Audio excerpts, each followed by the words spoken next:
வாழ்க வளமுடன். நண்பர்கள் அனைவருக்கும் வணக்கம். நான் உங்கள் நண்பன் Arjun, SEBI registered research analyst. இன்னைக்கு 17th மார்ச் போஸ்ட் மார்க்கெட் போட்டு பார்த்துடலாம்.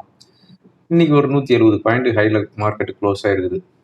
எஸ்டர்டே 250 பாயிண்ட்ஸ், கிட்டத்தட்ட இந்த 2 நாளில் வந்து 420 பாயிண்ட் இன்க்ரீஸ் ஆயிருக்குன்னு வச்சுக்கோங்களேன். ஆனால் ஒரு லாஜிக் புரிய மாட்டேங்குது. இறங்கும் போது எவ்வளோ வெர்டிகலாக இறங்குது, எவ்வளோ ஸ்பீடாக இறங்குது.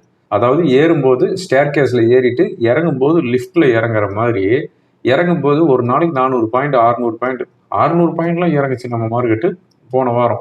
ஆனால் ஏறும்போது எதுக்கு தான் அவ்வளோ கஷ்டப்படுதா தெரியல. அது அப்படியே என்னமோ வந்து ரொம்ப கஷ்டப்பட்டுட்டு மார்க்கெட்டு ஏறுது அப்படிங்கிற மாதிரி நம்மள ஒரு ஃபீல் பண்ண வைக்குதுன்னு வச்சுக்காங்களேன். ரொம்பவும் கஷ்டப்பட்டுட்டு ஏறுது. ஆனால் இறங்கும்போது வெர்டிகலா நம்ம நினைச்சு பார்க்காத அளவுக்கு இறங்குது. அதே மாதிரி ஏறும்போதும் நம்ம நினைச்சு பார்க்காத அளவுக்கு ஏறணும்ல. ஒரு 500-600 பாயிண்ட் ஒரு நாளைக்கு ஏறுச்சு அப்படின்னா எவ்வளோ ஹாப்பியா இருக்கும். அந்த ஹாப்பி தான் கொடுக்க மாட்டேங்கிறாங்கன்னு வச்சுக்காங்களேன். புல்ஸ் எல்லாம் பார்த்து கேட்கணும், இதுதான் உங்க டக்கா அப்படிங்கிற மாதிரி கேட்கணும்னு வச்சுக்காங்களேன். ஒரு என்ன சொல்றது, இந்த 2 நாளா ஏறி இருக்குது, மார்க்கெட் ஏறி இருக்குன்னு தான் பேரு. சம் ஸ்டாக்ஸ், அதாவது நல்லா ஸ்ட்ராங்கா இருந்த ஸ்டாக் எல்லாம் நல்லாவே ஏறிட்டு இருக்குது. ஆனா இன்னமும் வந்து அதல பாதாளத்துல இருக்கிற ஸ்டாக் எல்லாமே வந்து இன்னும் அப்படியே தான் இருக்குது. ஆனா மார்க்கெட் இறங்கும்போது பாருங்க, அந்த அதல பாதாளத்துல இருக்கிற ஸ்டாக் இன்னும் வேகமா இறங்கும். ஸோ இந்த 2 நாளா மார்க்கெட்டு ஏறி இருக்குது 400 பாயிண்ட்.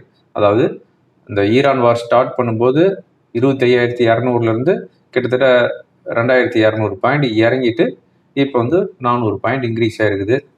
பார்க்கலாம் என்ன நடக்க போகுதுன்ட்டு. ஆனால் சம் சிக்னல்ஸ் கிடைச்சிருக்குது. என்னன்னா வலாட்டிலிட்டி இண்டெக்ஸ் குறைஞ்சிருக்குது. இந்த 2 நாளில் கிட்டத்தட்ட ஒரு 15-20% இறங்கி இருக்குது. வலாட்டிலிட்டி இண்டெக்ஸ் வந்து குறைஞ்சிச்சு அப்படின்னா ஒரு பாசிட்டிவ் சைன் இருக்கும் அப்படின்னு அதெல்லாம் வந்து காந்தி காலத்து கணக்கு. அந்த காந்தி காலத்து கணக்கெலாம் நம்ம வந்து ஒர்க் அவுட் ஆகுதான்னு தான் நம்ம பார்க்கணும். ஓகே, இன்னைக்கு போஸ்ட் மார்க்கெட் ரிப்போர்ட்டு, முக்கியமான நியூஸு, ஈவெண்ட்டு, இது எல்லாத்தையும் பார்த்துடலாம். நாளைக்கு வெனஸ்டே நிஃப்டி பேங்க் நிஃப்டியோட சப்போர்ட் அண்ட் ரெசிஸ்டன்ஸு. ஸோ எங்கேயும் ஸ்கிப் பண்ணாம பாருங்கள், இந்த வீடியோ உங்களுக்கு கண்டிப்பாக யூஸ்ஃபுல்லாக இருக்கும். ரைட், இப்போ யூஎஸ் மார்க்கெட் பார்க்கறதுக்கு முன்னாடி சம் வார் நியூஸ் பார்த்துடலாம். அதாவது West Texas Intermediate crude oil, அதாவது WTI க்ரூட் ஆயில் அப்படின்னு சொல்லுவாங்க. இந்த க்ரூட் ஆயில் யூஎஸ்ல மட்டும்தான் ப்ரொடியூஸ் ஆகுது. அதாவது அங்கே ப்ரொடியூஸ் ஆகிறதுனால தான் West Texas Intermediate crude oil அப்படின்னு சொல்கிறாங்க. இந்த க்ரூட் ஆயில் ஒரு நாளைக்கு வந்து 20 மில்லியன் பேரல்ஸ் பெர் டே இது வந்து ப்ரொடியூஸ் பண்ணிட்டு இருக்கிறாங்க. அவங்க வந்து யூஎஸ் அந்த WTI க்ரூட் ஆயில் இன்க்ரீஸ் பண்ணுற கெப்பாசிட்டியை வந்து இன்க்ரீஸ் பண்ணிட்டாங்க. So 20 million barrels per day வந்து ப்ரொடியூஸ் பண்ணுறாங்க. அவங்களுக்கு அமெரிக்காவுடைய டோட்டல் கன்சம்ஷன் ஒரு நாளைக்கு எவ்வளவு அப்படின்னு பார்த்தோம்னா 20 மில்லியன் பேரல்ஸ் தான்.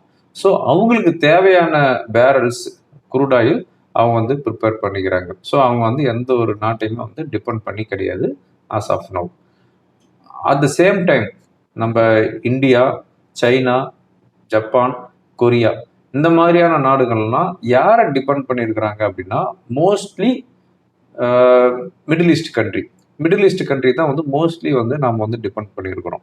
நம்ம இந்தியாவே வந்து பார்த்தோம் அப்படின்னா எல்லா நாடுகளிலிருந்து வாங்குறோம், பட் மேக்சிமம் வந்து மிடில் ஈஸ்ட் கண்ட்ரிகிட்ட இருந்து தான் நம்ம வந்து வாங்கிட்டு இருக்கிறோம். ஓகேங்களா? அதே மாதிரி யூரோப்பு, இவங்க வந்து யாரை நம்பிட்டு இருக்கிறாங்கன்னா மோஸ்ட்லி ரஷ்யாவை தான் நம்பிட்டு இருக்கிறாங்க. ஸோ இப்போ இன்னைக்கு தேதிக்குப்படி ஒவ்வொரு நாடும் அவங்களுடைய க்ரூடு வந்து எவ்வளோ கைவசம் வச்சிருக்கிறாங்க, அதெல்லாம் வச்சிருக்கிறது எத்தனை நாளைக்கு வந்து யூஸ் ஆகும் அப்படின்ட்டு ஒரு நியூஸ் ஸ்டேட்மெண்ட் வந்து கொடுத்துருக்குறாங்க. அதுபடி பார்க்கும்போது சைனாட்ட இருக்கிற க்ரூட் ஆயில் வந்து பார்த்தோம் அப்படின்னா, அதாவது அவங்க வந்து எந்த ஒரு பர்ச்சேஸும் பண்ணாமல் இருந்தாங்கன்னா நெக்ஸ்ட் 100 டேஸுக்கு அவங்க ஸ்டாக் வந்து யூஸ் பண்ணிக்கலாம் அப்படிங்கிற மாதிரி இருக்குது. அதுக்கப்புறமா வந்து ஜப்பான் 260 டேஸுக்கு அவங்க வந்து ஸ்டாக் வச்சிருக்கிறாங்க. சவுத் கொரியா 245 டேஸுக்கு வந்து அவங்க ஸ்டாக் வச்சிருக்கிறாங்க. ஆனால் இந்தியாவை பொறுத்தவரையும் 25 டேஸ் தான் இருக்குது. ஏன்னா இந்தியாவை பொறுத்தவரையும் இது வந்து மக்கள் தொகை நிறைந்த ஒரு பெரிய நாடு. அப்படிங்கும்போது நாம் அந்த அளவுக்கு வந்து ஸ்டாக் வச்சாலுமே வந்து இந்த 200 நாள் 300 நாளைக்கும் ஸ்டாக் வைக்க முடியாது. நம்மளுடைய கன்சம்ஷன் வந்து ரொம்ப அதிகம். அப்படிங்கும்போது 25 டேஸுக்கு தான் இருக்குது அப்படிங்கிற மாதிரியான ஸ்டேட்மெண்ட்டு IEA கொடுத்துருக்குறாங்க. அதாவது இன்டர்நேஷ்னல் எனர்ஜி ஏஜென்சி இந்த மாதிரியான ஸ்டேட்மெண்ட் வந்து கொடுத்துருக்குறாங்க. ஓகே, யூஎஸ் பிரசிடென்ட் ட்ரம்ப் வந்து சம் ட்வீட்லாம் ரொம்ப ஹார்டாக கொடுத்துருக்கிறாரு. என்ன கொடுத்துருக்கிறாரு அப்படின்னு பார்த்தோம் அப்படின்னா, அதாவது எஸ்டர்டே சொல்லியிருந்தாரு, யூரோப் கண்ட்ரிங்க, நாட்டோ கண்ட்ரிங்க இது எல்லாமே வந்து ஹார்முஸ் ஜோன் வந்து ஓப்பன் பண்ணுறதுக்கு நீங்கள் வந்து ஹெல்ப் பண்ணணும், உங்களுடைய சப்போர்ட் தேவை. ரஷ்யா உக்ரைன் வாரில் நாங்கள் எப்படி வந்து உங்களுக்கு வந்து சப்போர்ட் பண்ணோம், அதனால் இந்த டைமு நீங்கள் வந்து எங்களுக்கு சப்போர்ட் பண்ணணும் அப்படின்னு சொல்லியிருந்தாரு. அதுக்கு வந்து ஜெர்மன் ஹையர் ஆஃபீஸர் மெர்ஸ் அப்படிங்கிறவர் என்ன சொல்லிக்கிறாரு அப்படின்னு பார்த்தோம் அப்படின்னா, ஜெர்மனி உங்களுக்கு சப்போர்ட் பண்ணாது, ஹார்முஸ் ஜோனுக்கு அது ஓப்பன் பண்ணுறதுக்கு நாங்கள் ஒன்றும் சப்போர்ட் பண்ண மாட்டோம் அப்படின்னு ஜெர்மனி அதுலேருந்து விட்ரா பண்ணிட்டாங்க. அதுக்கடுத்து வந்து இன்னைக்கு நடந்த வார்ல இஸ்ரேல் பண்ண அட்டாக்ல ஈரானியன் லீடர், அதாவது இன்டெலிஜென்ஸ் லீடர் அப்படின்னு சொல்ற சீஃப் அலி லார்ஜானி அப்படிங்கிறவர் வந்து இறந்துட்டாரு அப்படிங்கிற மாதிரியான மெசேஜ் வந்து இருக்குது. ஓகேங்களா. பிரசிடென்ட் ட்ரம்ப் அட்ராசிட்டி கண்டினியூவா வந்துட்டு இருக்குது. அதாவது இப்போ ரீசெண்டாக வந்து வெனிசுலாவை தட்டி தோக்குனாங்கல்ல, இப்போ வந்து வெனிசுலா வந்து அமெரிக்காவுடைய 51வது ஸ்டேட் அப்படின்னு சொல்லிட்டாருன்னு வச்சுக்கோங்களேன். அவருடைய எய்ம் அதுதானே, 51வது ஸ்டேட் அப்படின்னு சொல்லிட்டாரு. இனிமேல் வந்து இப்போ ஈரான் அட்டாக் பண்ணிட்டு இருக்கிறாரா, இந்த ஈரான் அட்டாக் முடிஞ்சதுக்கு அப்புறம் என்ன பண்ணுவாரு, அவர் ஏற்கனவே ஹிண்ட்ஸ் ஒன்று கொடுத்துட்டாரு, அதுக்கு அடுத்தது எங்களுக்கு வந்து கியூபா தான் அப்படின்னு சொல்லிக்கிறாரு. கியூபாவுக்கு அடுத்து என்ன பண்ணுவாரு, கனடாவை பண்ணுவார். கனடா வந்து எங்களுடைய 52வது ஸ்டேட் அப்படின்னு சொன்னாலும் ஆச்சரியப்படுறதுக்கு இல்லை அவருடைய பீரியட்ல. ஸோ அவரோட அட்ராசிட்டி கண்டினியூவாக போயிட்டு தான் இருக்குது. அவர் பண்ணுற அட்ராசிட்டியில் நம்மளுடைய வெல்த் எல்லாமே இறங்கிட்டு இருக்குது. எவனோ ஒருத்தன் பண்ணுற அட்ராசிட்டியில் நம்மளுடைய வெல்த் இறங்கிட்டு இருக்குதுன்னு வச்சுக்கோங்களேன். ஓகே, இப்போ வந்து யூஎஸ் மார்க்கெட்டு எஸ்டர்டே என்னாச்சு அப்படின்னு பார்த்தோம் அப்படின்னா, யூஎஸ் மார்க்கெட்டை பொறுத்தவரையும் 1% நியர்லி டோ ஜோன்ஸ் கையில் போயிருக்குது, 0.83%, நாஸ்டாக் 1.22%, S&P 500 1% ஹையில் க்ளோஸ் ஆயிருக்குது. இன்னைக்கு மார்னிங் ஜாப்பனீஸ் இன்னைக்கு ஆல்மோஸ்ட் ஃப்ளாட்டாக தான் க்ளோஸ் ஆயிருக்குது. ஹேங்சங் இண்டெக்ஸ், ஷாங்காய் இண்டெக்ஸ் எல்லாமே வந்து ஆல்மோஸ்ட் ஃப்ளாட்டாக தான் க்ளோஸ் ஆயிருக்குது. நம்ம கிஃப்ட் நிஃப்டி லைக் ஃப்ளாட்டாக தான் இண்டிகேட் பண்ணிட்டு இருந்துச்சு. 23,450 350 வந்துட்டு அதுக்கப்புறம் 650 போச்சு. ஃபைனலாக வந்து 600 நியர்லி வந்துருக்குதுன்னு வச்சுக்கோங்களேன். அதாவது 23,581 வந்து செட்டில் ஆயிருக்குது. 172 பாயிண்ட்ஸ் ஹையில் க்ளோஸ் ஆயிருக்குது. 0.74%. அதாவது நிஃப்டியை பொறுத்தவரைக்கும் இன்னைக்கு மூவ்மெண்ட் எப்படி இருந்துச்சுன்னா, இந்த மண்புழு இருக்கும், இது முன்னாடி போகுதா பின்னாடி போகுதான்னு தெரியாது. அது மாதிரி ஒரு 50 பாயிண்ட் ஏறுது, அங்கேருந்து ஒரு 30-40 பாயிண்ட் வேகமாக இறங்குது. மறுபடியும் அங்கேருந்து ஒரு 70 பாயிண்ட் ஏறுது, அங்கேருந்து 30-40 பாயிண்ட் வேகமாக இறங்குது. ஸோ இன்னைக்கு வந்து ஆப்ஷன் ட்ரேடிங் பண்ணியிருந்தீங்க அப்படின்னா அவ்வளோ ஒரு சக்ஸஸ்ஃபுல்லாக இருந்திருக்குமா அப்படிங்கிறது எனக்கு தெரியல. ஏன்னா அந்த மாதிரி தான் மார்க்கெட் இருந்துச்சு. அதாவது சிங்கிள் சைடில் கிடையாது, ஜிக்ஸாக்ல இருந்துச்சு. அப்படிங்கும்போது ப்ரீமியம் அதிகமாக இருந்ததுனால ஒரு 20 பாயிண்ட்ஸ் இறங்கும்போது அந்த ப்ரீமியம் வந்து சடனாக வந்து இறங்குது. அப்படிங்கும்போது வந்து ஆப்ஷன் பையிங்கில் இன்றைக்கி வந்து கொஞ்சம் டிஃபிகல்ட்டான நாளாக இருந்திருக்கும். சென்செக்ஸை பொறுத்தவரையும் 567 பாயிண்ட்ஸ் ஹையில் க்ளோஸ் ஆகுது, 0.75%, 76,070 லெவல் செட்டில் ஆயிருக்குது. ஓகேங்களா. Mid cap index 1%, small cap index 0.5% ஹையில் க்ளோஸ் ஆகுது. எஃப்எம்சிஜி ஐடி நியர்லி 0.5% 1% டவுனில் க்ளோஸ் ஆகுது. மற்ற 12 செக்டாருமே வந்து ஹையில் தான் க்ளோஸ் ஆகுது. ருபி 92.38 செட்டில் ஆயிருக்குது. எஸ்டர்டே வந்து 92.42. அதாவது ருபி வந்து நல்ல ஒரு ஸ்ட்ராங் ஆகிட்டு இருந்துச்சு அப்படின்னா கூட நமக்கு வந்து ஒரு ஹோப் இருக்கும். இங்கே வந்து வொலட்டிலிட்டி இண்டெக்ஸ் குறையுது, இங்கே வந்து ருபி வந்து ரொம்ப ஸ்ட்ராங் ஆகிட்டு இருக்குது. அப்படிங்கும்போது நமக்கு வந்து ஒரு பாசிட்டிவ் சைன் கிடைக்கும். ஆனால் ருபி பொறுத்தவரை எந்த ஒரு பாசிட்டிவ் சைனுமே கிடைக்க மாட்டேங்குது. 2 ரூபாய் ஏறிச்சு அப்படின்னா அதுக்கப்புறம் ஒரு 50 பைசா இறங்கி அப்படியே சஸ்டெயின் ஆகிட்டு இருக்குது ஒரு 10 நாளைக்கு. மறுபடியும் அங்கேருந்து ஒரு 2 ரூபாய் ஏறிட்டு அங்கேருந்து ஒரு 50 பைசா இறங்கி சஸ்டெயின் ஆகிட்டு இருக்குது. ஸோ ருபி வந்து ரொம்ப ரொம்ப வீக்காக இருக்குதுன்னு வச்சுக்காங்களேன்.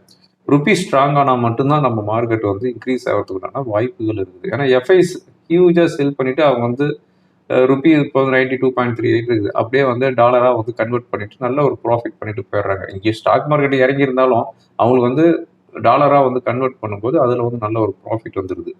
ருபி நல்லாவே ஸ்ட்ராங் ஆச்சு அப்படிங்கிற பட்சத்தில் மார்க்கெட் வந்து நல்லாவே வந்து பவுன்ஸ் ஆகும். ஸோ நம்ம வந்து ருபி வந்து ரொம்ப ஃபோக்கஸ் பண்ணோம். இந்தியாவுடைய வாலட்டிலிட்டி இண்டெக்ஸை பொறுத்தவரை இன்னைக்கு நியர்லி 8% டவுன் ஆயிருக்குது.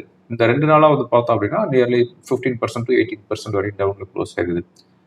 ஓகே, இப்போ முக்கியமான நியூஸ் அப்படின்னு பார்த்தோம் அப்படின்னா பிஇஎல், பாரத் எலக்ட்ரானிக்ஸ் லிமிடெட் இன்னைக்கு நியர்லி 1000 crore வந்து ஆர்டர் வந்து வின் பண்ணிக்கிறாங்க. பிரெண்ட் குரூடு $100 வந்து $102 சஸ்டெயின் ஆகிட்டு இருக்குது பெர் பேரலுக்கு. கோல்டு $5,000 சஸ்டெயின் ஆகிட்டு இருக்குது. அதாவது டாலர் இண்டெக்ஸை பொறுத்தவரையும் நியர்லி 100 வந்துருச்சு. ஸோ டாலர் இண்டெக்ஸ் வீக் ஆகிருந்துச்சு அப்படிங்கிற பட்சத்தில் கோல்டு இன்க்ரீஸ் ஆகும். ஆனால் இப்போ வந்து டாலர் வந்து ஸ்ட்ராங் ஆகிட்டு இருக்குது. ஸோ கோல்டு வந்து வீக் ஆகிட்டு இருக்குது. எப்பவுமே வந்து இந்த வார் வந்துருச்சு அப்படின்னா கோல்டு சில்வர் வாங்குங்க அப்படின்ட்டு எல்லாம் அந்த இதெல்லாம் இருக்கும். இதெல்லாம் வந்து காந்தி காலத்துக்கு கதைன்னு வச்சுக்கோங்களேன். இப்போ வந்து டாலரை ஸ்ட்ராங்காக வச்சுக்கிட்டு கோல்டு இறங்கிட்டு இருக்குது, க்ரூடு இன்க்ரீஸ் ஆகிட்டு இருக்குது. ஸோ எல்லாமே வந்து என்ன சொல்கிறது, டெக்னிக்கல் தான் வச்சுக்காங்களேன். அது இல்லைன்னா இது அப்படிங்கிற மாதிரி. அதுக்கடுத்தா வந்து ஒரு ஸ்ட்ராங்கான ஸ்டாக் அப்படின்னு பார்த்தோம் அப்படின்னா பாம்பே ஸ்டாக் எக்ஸ்சேஞ்ச். இந்த பாம்பே ஸ்டாக் எக்ஸ்சேஞ்ச் இன்னைக்கு வந்து 2970 நியர்லி இருக்குது. இன்னைக்கு மார்னிங் கூட என்னோட கிளைண்ட்ஸ்க்கு ஒரு ரெக்கமெண்டேஷன் கொடுத்துருக்கேன். ஆக்சுவலாக இந்த பாம்பே ஸ்டாக் எக்ஸ்சேஞ்ச் எதனால் இப்போ இவ்வளோ ஸ்ட்ராங்காக இருக்குதுன்னா, நான் லாஸ்ட் வீக் கூட இந்த வீடியோவில் சொல்லியிருந்தேன். National stock exchange any time அவங்களுடைய ஐபிஓ அனௌன்ஸ்மெண்ட் பண்ணலாம். இப்போ வந்து அவங்க மெர்ச்சன்ட் பேங்கிங் எல்லாமே வந்து அப்பாயின்மெண்ட் பண்ணிட்டாங்க. ஸோ நெக்ஸ்ட் வந்து Bombay stock national stock exchange announcement எப்போ வேணாலும் வரலாம். அதனால வந்து பாம்பே ஸ்டாக் எக்ஸ்சேஞ்ச் இன்க்ரீஸ் ஆகிட்டுன்னு வச்சுக்கோங்களேன். என்எஸ்இ மட்டும் ஒரு நல்ல ஒரு ஐபிஓ ப்ரைஸ் ஃபிக்ஸ் பண்ணாங்க அப்படின்னா இந்த பாம்பே ஸ்டாக் எக்ஸ்சேஞ்ச் நல்லாவே ஏறுறதுக்குண்டான வாய்ப்பு இருக்குது. எனிவே அந்த நியூஸ் வர வரையுமே பாம்பே ஸ்டாக் எக்ஸ்சேஞ்ச் ஏறிட்டு தான் இருக்கும். ஒரு ஸ்ட்ராங்காக ஏறிட்டுதுன்னு வச்சுக்காங்களேன். ஓகே, இந்த வீடியோ ரெக்கார்ட் பண்ணிட்டு இருக்கும்போது யூஎஸ் மார்க்கெட்டை பொறுத்து என்ன ட்ரேட் ஆகிட்டு இருக்குது அப்படின்னு பார்த்தோம் அப்படின்னா நியர்லி 250 பாயிண்ட்ஸ் வந்து ஹையில் ட்ரேட் ஆகிட்டு இருக்குது. யூரோப் மார்க்கெட்டு நியர்லி 1% ஹையில் தான் ட்ரேட் ஆகிட்டு இருக்குது. ஓகே, இப்போ ஓவரால் நம்ம மார்க்கெட் எப்படி இருக்குது? எஸ்டர்டே வந்து லோ 22,950. அதுக்கப்புறம் எஸ்டர்டே 250 பாயிண்ட்ஸ், இன்றைக்கி ஒரு 170 பாயிண்ட்ஸ் இன்க்ரீஸ் ஆகிருக்குது. இப்போ இருக்கிற ஒரு ரெசிஸ்டன்ஸ் அப்படின்னு பார்த்தோம் அப்படின்னா 23,800 24,000 வரையும் போகும். நான் எஸ்டர்டே சொல்லியிருந்தேன், வீக்லி அனலைசிஸ்லையும் சொல்லியிருந்தேன், 2,200 பாயிண்ட் இறங்கி இருக்குது அப்படின்னா அங்கேருந்து ஒரு 50% ரீட்ரேஸ்மெண்ட் அப்படிங்கும்போது 1,100 பாயிண்ட் ஏறணும். அப்போ 23,000 1,100 பாயிண்ட் வச்சோம் அப்படின்னா 24,100. அதுதான் இப்போ இருக்கிற ஒரு ஸ்ட்ராங் ரெசிஸ்டன்ஸ் ஜோனு. ஸோ 24,000 24,100 வந்து ஒரு ஸ்ட்ராங்காக நம்ம வந்து வாட்ச் பண்ண வேண்டிய லெவல். ஓகேங்களா? ரைட். வேறு எதுவும் சொல்லிக்கிற மாதிரி எதுவும் இல்லை. ஈவெண்ட் பொறுத்தவரையும் இன்றைக்கி எந்த ஒரு ஈவெண்ட்டும் இல்லை. வெனஸ்டே தான் சம் ஈவெண்ட் இருக்குது. அது வந்து வெனஸ்டே போஸ்ட் மார்க்கெட் ரிப்போர்ட்டில் நான் வந்து அப்டேட் பண்ணுறேன். இப்போ டெக்னிக்கலாக என்ன இண்டிகேட் பண்ணுது அப்படிங்கிறது பார்க்கலாம். இப்போ நான் பார்த்துட்டு இருக்கிறது நிஃப்டியோடைய டே கேண்டில் பார்த்துட்டு இருக்கிறோம். சாரி, 1 ஹவர் கேண்டில் பார்த்துட்டு இருக்கிறோம். இந்த 1 ஹவர் கேண்டில் பொறுத்தவரையும் இப்போ இருக்கிற ரெசிஸ்டன்ஸ் அப்படின்னு பார்க்கும்போது, அதாவது இதுதான் ரெசிஸ்டன்ஸ் 23,800. இதுதான் ரெசிஸ்டன்ஸ் ஜோனு. இன்னைக்கு வந்து 23,600 நியர்லி போயிருக்கிறதுனால இந்த வரையும் போகிறதுக்குண்டான வாய்ப்புகள் இருக்குது. சப்போஸ் இங்கே சஸ்டெயின் ஆகிட்டு மேலே போகுது அப்படிங்கிற பட்சத்தில் 24,200 வரைக்கும் போகிறதுக்கான பாசிபிலிட்டிஸ் இருக்குது. ஓகேங்களா? இப்போ இருக்கிற சப்போர்ட் அப்படின்னு நியர்பை சப்போர்ட் அப்படின்னு பார்த்தோம் அப்படின்னா இதுதான் சப்போர்ட்டுங்க. 23,430. There after 23,300. 23,300 கீழே இருந்துச்சுன்னா ஒரு செல்லிங் ப்ரெஷர் வர்றதுக்குண்டான வாய்ப்புகள் இருக்குது. ஸோ 23,300 இப்போ இருக்கிற ஒரு ஸ்ட்ராங் சப்போர்ட். பேங்க் நிஃப்டி பொறுத்தவரையும் இது வந்து எஸ்டர்டே நான் போட்டிருந்த லைனு. பேங்க் நிஃப்டி பொறுத்தவரையும் இப்போ ஓவரால் ரெசிஸ்டன்ஸ்னு பார்க்கும்போது 55,400. 55,400 ரெசிஸ்டன்ஸாக இருக்கும். இப்போ இருக்கிற சப்போர்ட் அப்படின்னு பார்த்தோம் அப்படின்னா, அதாவது நியர்பை சப்போர்ட் அப்படின்னு பார்த்தோம் அப்படின்னா 54,600. அதுக்கப்புறமா வந்து 54,300. ஓகேங்களா? ஓகே ஃப்ரெண்ட்ஸ், இந்த வீடியோ உங்களுக்கு ரொம்ப யூஸ்ஃபுல்லாக இருக்குன்னு நினைக்கிறேன். யூஸ்ஃபுல்லாக இருந்துச்சு அப்படின்னா ஃப்ரெண்டுங்களுக்கு ஃபாலோ பண்ணுங்கள். தேங்க்யூ ஃபார் வாட்சிங். வாழ்க வளமுடன்.